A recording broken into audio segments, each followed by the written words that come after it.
Sir ನಮಸ್ತೆ sir. ಕೃಷಿ ಮೇಳ 2024ಕ್ಕೆ ಸ್ವಾಗತ ಸರ್. ಸರ್ ರೈತರಿಗೆ ಈ ಅನಿಮಲ್ ಹಸ್ಬೆಂಡ್ರಿ ಮತ್ತು ಪೌಲ್ಟ್ರಿ ಫಾರ್ಮಿಂಗ್ ಬಗ್ಗೆ ಏನು ಹೇಳಬೇಕಂತ ಇಷ್ಟಪಡ್ತೀರಾ ಸರ್? ಓಕೆ, ನಮಸ್ಕಾರ. ನನ್ನ ಹೆಸರು ಡಾಕ್ಟರ್ ಚನ್ನೇಗೌಡ ಅಂತ.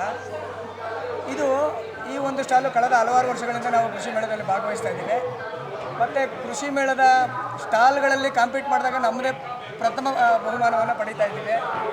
ಈ ಸ್ಟಾಲನ್ನು ಪ್ರತಿನಿಧಿಸ್ತಾ ಇರೋರು ಕುಕ್ಕಟ ಪಶುವೈದ್ಯರ ಸಂಘ, veterinarians working in poultry industry. ಈ ಸ್ಟಾಲನ್ನು ನಾವು ಮಾಡ್ತಾ ಇದ್ದೀವಿ. The founder of this stall and inventor was professor Devegowda, former professor of poultry science department, veterinary college, Bengaluru. So ಇಲ್ಲಿ ನಾವು ಕುಕ್ಕಟ ಉದ್ಯಮದಲ್ಲಿರುವಂಥ ಎಲ್ಲ ಉದ್ದಿಮೆದಾರರನ್ನು ಪ್ರತಿನಿಧಿಸ್ತಾ ಇದ್ದೀವಿ.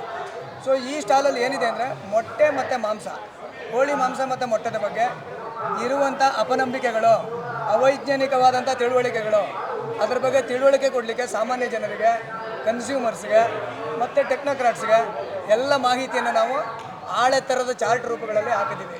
ಮತ್ತು ಅದರ ಜೊತೆಗೆ ಲೈವ್ ಕೋಳಿಗಳನ್ನು ಇಟ್ಟಿದ್ದೀವಿ. ಒಂದು ದಿನದ ಮರಿಗಳು ನಾವು ಹೇಗೆ ಸಾಕ್ತೀವಿ, ಅದಕ್ಕೆ ಏನೆಲ್ಲ ಇನ್ಫ್ರಾಸ್ಟ್ರಕ್ಚರ್ ಬೇಕೋ, ವ್ಯವಸ್ಥೆ ಬೇಕಾಗುತ್ತೆ. ಆ ಒಂದು ದಿನದಲ್ಲಿ ಸಾಕಿದ ಮೇಲೆ 35-40 ದಿವಸಕ್ಕೆ ಹೇಗೆ ಬರುತ್ತೆ ಕೋಳಿ. ಬ್ರಾಯ್ಲರ್ ಆದರೆ, ಮೊಟ್ಟೆ ಕೋಳಿ ಆದರೆ ಈ ರೀತಿ ಬರುತ್ತೆ. ಅದರಲ್ಲಿ ಬಿಳಿ ಮೊಟ್ಟೆ ಮತ್ತು ಬ್ರೌನ್ ಎಗ್ಗು, ಇದ್ರ ಬಗ್ಗೆ ಎಲ್ಲ ಮಾಹಿತಿಯನ್ನು ನಾವು ಕೊಡ್ತೀವಿ. ಇಲ್ಲಿ ಒಂದು ಟೀಮೇ ಇದೆ, ಕುಕ್ಕಟ ಪಶುವೈದ್ಯರದ ಒಂದು ಸಂಘ, ಒಂದು ಗುಂಪೇ ಇದೆ.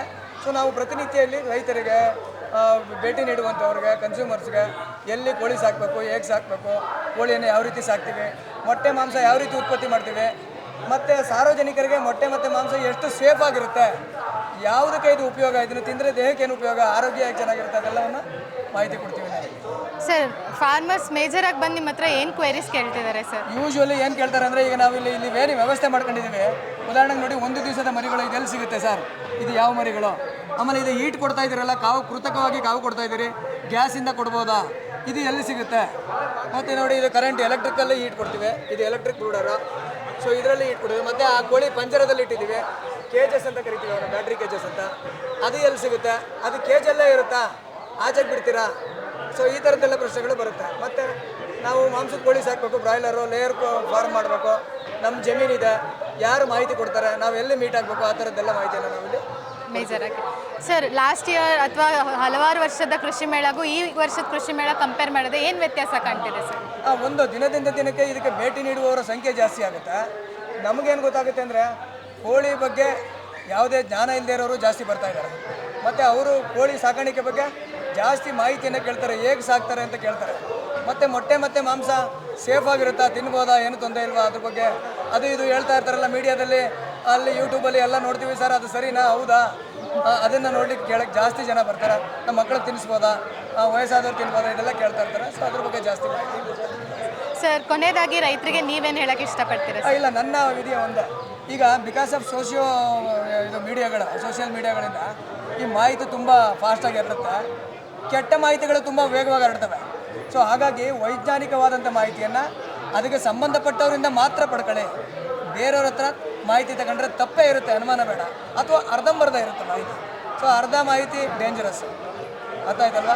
ಆದ್ದರಿಂದ ಪೂರ್ಣವಾದ ಮಾಹಿತಿಯನ್ನು ಆ ಒಂದು ಕ್ಷೇತ್ರದಲ್ಲಿ ಕೆಲಸ ಮಾಡ್ತಾ ಇರೋರ ಕಡೆಯಿಂದ ಸಂಪೂರ್ಣ ಮಾಹಿತಿನ ಪಡೀರಿ. ನಮ್ಮ ಎಲ್ಲ ವೆಬ್ಸೈಟ್ಗಳು ಈ ಸ್ಟಾಲಲ್ಲಿ ಮೇಲ್ಗಡೆ ಹಾಕಿದ್ದೀವಿ, ಎಲ್ಲ ವೆಬ್ಸೈಟಲ್ಲಿ ಸಂಪೂರ್ಣ ಮಾಹಿತಿ ಇದೆ. ಸೊ ಅದು ಮಾತ್ರ ವೈಜ್ಞಾನಿಕವಾಗಿರುತ್ತೆ, ಬೇರೆ ಯಾವುದೂ ವೈಜ್ಞಾನಿಕವಾಗಿರಲ್ಲ. ಯಾಕೆಂದರೆ ಈ ವಿಜ್ಞಾನದ ಹಿಂದೆ ಹಲವಾರು ಯೂನಿವರ್ಸಿಟಿಗಳಿದೆ, ಹಲವಾರು ದೊಡ್ಡ ದೊಡ್ಡ ಸಂಸ್ಥೆಗಳಿದೆ, ಹಲವಾರು ಎಕ್ಸ್ಪರ್ಟ್ಗಳಿದ್ದಾರೆ, ಸೈಂಟಿಸ್ಟ್ ಇದ್ದಾರೆ. ಸೊ ಹಾಗಾಗಿ ಸಮಾಜಕ್ಕೆ ನಾವು ಪಾರದರ್ಶಕವಾಗಿ ಹೇಗೆ ಕೋಳಿಯನ್ನು ಸಾಕ್ತೀವಿ, ಹೇಗೆ ಮಾಂಸ ಮತ್ತು ಮೊಟ್ಟೆ ಉತ್ಪತ್ತಿ ಮಾಡ್ತೀವಿ, ಅದಕ್ಕೆ ಏನು ತಿನ್ನಿಸ್ತೀವಿ, ಹೇಗೆ ಸಾಕಾಣಿಕೆ ಮಾಡ್ತೀವಿ, ಹೇಗೆ ಉತ್ಪತ್ತಿ ಬರುತ್ತೆ, ಇದ್ರ ಬಗ್ಗೆ ಮಾತ್ರ ಮಾಹಿತಿ ಕೊಡ್ತೀವಿ. ಬೇರೆದನ್ನು ದಯಮಾಡಿ ನಂಬಬೇಡಿ. ಇದು ನಾನು ಸರ್ ರೈತರಿಗೆ ಕೆಲವೊಂದು ಸಲ ಗೊಂದಲಗಳಿರುತ್ತೆ ಸರ್. ಇವಾಗ ಇಲ್ಲೇನೋ ಇನ್ಫಾರ್ಮೇಷನ್ ತೊಗೊಂಡೋಗ್ತಾರೆ, ನೆಕ್ಸ್ಟ್ ನಮಗೆ ಇನ್ಫಾರ್ಮೇಷನ್ ಬೇಕು ಅಂದರೆ ಎಲ್ಲೆಲ್ಲಿ ಸಿಗುತ್ತೆ? ನೋಡಿ, ನಾನು ಕರ್ನಾಟಕ ಪೌಲ್ಟ್ರಿ ಫಾರ್ಮರ್ಸ್ ಮತ್ತು ಬ್ರೀಡರ್ಸ್ ಅಸೋಸಿಯೇಷನ್ ಅಂತ ಒಂದು ಪ್ಲಾಟ್ಫಾರ್ಮ್ ಇದೆ. IVPI ಅಂತ, institute of veterinarians in poultry industry, ಕುಕ್ಕಟ ಪಶುವೈದ್ಯರ ಸಂಘ ಅಂತ ಒಂದು ಪ್ಲಾಟ್ಫಾರ್ಮ್ ಇದೆ. ನ್ಯಾಷನಲ್ ಎಗ್ ಕೋಆರ್ಡಿನೇಟ್ ಕಮಿಟಿ ಅಂತ ಒಂದು ಗೌರ್ಮೆಂಟ್ ಇದೆ. ಕರ್ನಾಟಕ ಪೌಲ್ಟ್ರಿ ಫೆಡರೇಷನ್ ಅಂತ ಗೌರ್ಮೆಂಟ್ ಆಫ್ ಕರ್ನಾಟಕದಲ್ಲಿದೆ. ಸೆಂಟ್ರಲ್ ಪೌಲ್ಟ್ರಿ ಅಂತ ಹೆಸರುಘಟ್ಟದಲ್ಲಿದೆ. ಇದಲ್ಲದೆ ಪಶುಪಾಲನಾ ಇಲಾಖೆ, ವೆಟರ್ನರಿ ಡಿಪಾರ್ಟ್ಮೆಂಟ್ ಪ್ರತಿ ಊರಲ್ಲೂ, ಗ್ರಾಮದಲ್ಲೂ ಆಸ್ಪತ್ರೆಗಳಿದ್ದಾವೆ. ದಯಮಾಡಿ ಅಲ್ಲಿ ಮೀಟ್ ಆಗಿ. ಸರ್ ಎಲ್ಲ ಡಿಸ್ಟಿಕ್ಗಳಲ್ಲೂ ಈ ಇನ್ಫಾರ್ಮೇಷನ್ ಎಲ್ಲ ಜಿಲ್ಲೆಯಲ್ಲೂ ಮಾಹಿತಿ ಇದೆ ಇದು, ಮತ್ತು ಎಲ್ಲ ವೆಬ್ಸೈಟ್ಗಳಲ್ಲೂ ಇದೆ ಮಾಹಿತಿ. ಸೊ ಇವ್ರನ್ನ ಬಿಟ್ಟು ಬೇರೆಯವ್ರ ಮಾಹಿತಿಯನ್ನು ಕೇಳಬೇಡಿ ನೀವು, ಯಾಕಂದರೆ ಅದು ಕೇಳಿದ್ರೆ ತಪ್ಪಾಗುತ್ತೆ ಅಥವಾ ಅರ್ಧಂಬರ್ಧ ಆಗುತ್ತೆ. ಹಾಗಾಗಿ ತುಂಬ ಥ್ಯಾಂಕ್ಸ್ ಸರ್, ತುಂಬ ಧನ್ಯವಾದ.